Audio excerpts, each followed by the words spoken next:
Hello student, आप लोग कैसे हैं। उम्मीद करते हैं आप लोग अच्छे होंगे। तो स्वागत है आपका अपना YouTube channel success get point में। आज के इस वीडियो में हम 10वीं कक्षा के संस्कृत के पदखंड, ध्यान दीजिएगा, पदखंड से ठीक है, चौथा चैप्टर है जो कि मंदाकिनी वर्णम है। ठीक है, मंदाकिनी वर्णम है पदखंड, याद रखिएगा। पदखंड से हम क्वेश्चन बता रहे हैं। ठीक है, तो पदखंड का चौथा चैप्टर है मंदाकिनी वर्णम। क्या है? मंदाकिनी वर्णम। इससे कुछ ऑब्जेक्टिव क्वेश्चन बताने वाले हैं जो कि आपको बोर्ड एग्जाम के लिए काफ़ी महत्वपूर्ण रहेगा। तो इस वीडियो को शुरू से लास्ट तक देखते रहिए। ठीक है, वीडियो अच्छा लगे तो प्लीज़ वीडियो को लाइक भी कर दीजिएगा, चैनल को सब्सक्राइब भी करिएगा और दोस्तों में भी शेयर करिएगा। ठीक है, ताकि उनको भी कुछ सहायता मिल सके। तो चलिए क्वेश्चन को शुरू करते हैं। तो पहला नंबर क्वेश्चन में कहता है कि मंदाकिनी नदी में कौन स्नान करते हैं। ध्यान दीजिएगा, मंदाकिनी नदी में कौन स्नान करते हैं। तो मंदाकिनी नदी में ऋषि लोग स्नान करते हैं। ठीक है, आप लोगों को मालूम होगा, अगर नहीं मालूम हो तो याद कर लीजिए।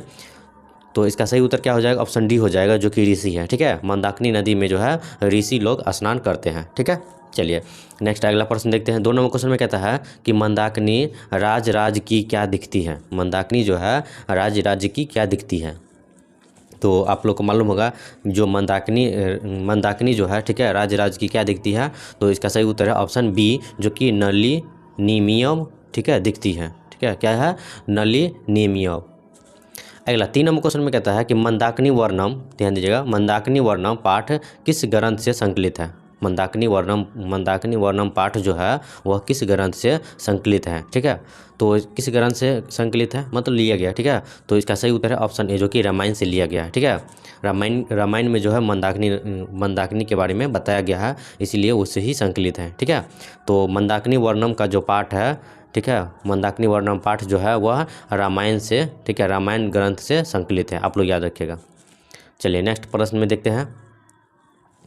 अगला 4 नंबर क्वेश्चन में कहता है कि रामायण पाठ के रचनाकार कौन है। बहुत ही इंपॉर्टेंट क्वेश्चन है। ठीक है, आप लोग को मालूम होगा जो कि रामायण पाठ के जो रचनाकार है वह कौन है। तो इसका सही उत्तर है ऑप्शन बी, जो कि वाल्मीकि वह रामायण के रचनाकार है। ठीक है, अगला 5 नंबर क्वेश्चन में कहता है कि अयोध्या कांड किस ग्रंथ का भाग है। अयोध्या कांड वह किस ग्रंथ का भाग है। ठीक है, तो इसका सही उत्तर है ऑप्शन ए, जो कि अभी रामायण के बारे में पढ़ रहे हैं। ठीक है, इसीलिए जितना भी इससे रामायण से जो संबंधित होगा वह रामायण से ही लिया गया है। ठीक है, तो अयोध्या कांड वह रामायण से, ठीक है, रामायण से लिया गया है। तो अयोध्या कांड किस ग्रंथ का भाग है, तो रामायण का भाग है। आप लोग याद रखिएगा। अगला 6 नंबर क्वेश्चन में कहता है कि रघुवंश काव्य की रचना किसने की।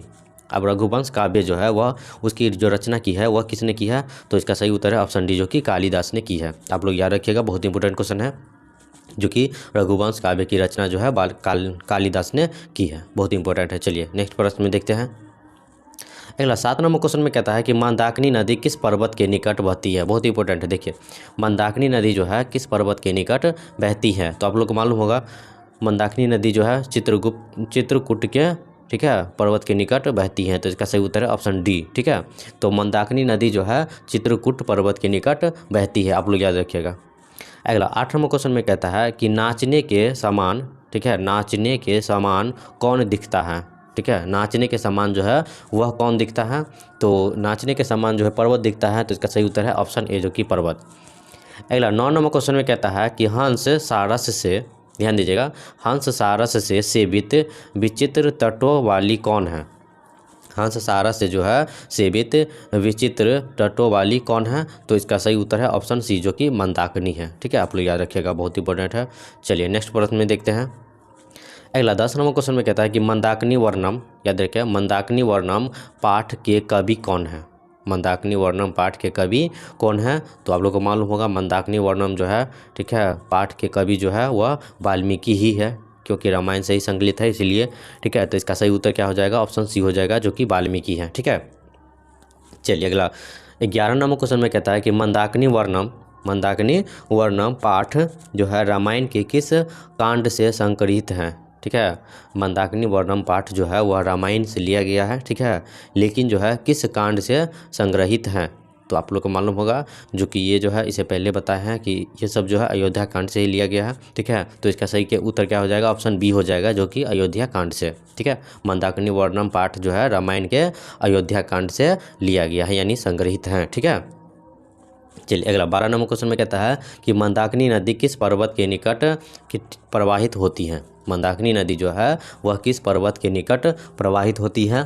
तो इसका सही उत्तर है अभी बताए हैं, ठीक है, वो जो है इसका सही उत्तर है ऑप्शन ए जो कि चित्रकूट से, ठीक है, प्रवाहित होती है। तो आप लोग याद रखिएगा, बहुत इंपॉर्टेंट क्वेश्चन है। मंदाकिनी नदी जो है, ठीक है, चित्रकूट पर्वत के निकट प्रवाहित होती है।